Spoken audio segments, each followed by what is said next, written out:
บักพริกอีหยังมาดกคักดกเนี่ยติหือเอาเถอะเก็บเอาจะไปกินตำเลยแล้วบ่แพงดอกแม่คิดว่าข่อยคิดว่าเราคือบ่แพงดอกข่อยคิดว่า บ่แพงอยู่เด้อมันบ่มันว่าสิเป็นหน่วยง่ายๆเด้บักพริกเนี่ย จะแพงจิเด้อเนี่ย ก็แพงนั่นตัวบ่เป็นหน่วยง่ายๆเด้เนี่ยกว่าสิได้มาซ้ำเนี่ย แม่ป้าเอ้ย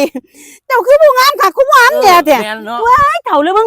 ปากแล้วก็แดงบักพริกก็งามปากอีมาแดงข้างแดงเนี่ยแท้คนนี่หยังก็ผู้งามกับผู้งามเนี่ยแท้ หลานกูจังได๋มาเว้ามวนแต่หลานสาวก็ได้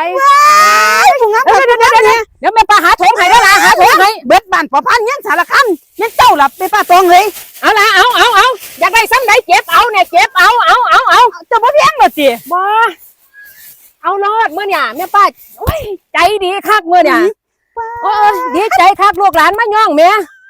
บัดทูจะเกิดมาบ่มีไผเคยย่องกูจักเจีย ดกคักดกแง่เนาะ โอ้ยจังจีเลยเจ้าดิจังจีเลย เอารถละเอารถ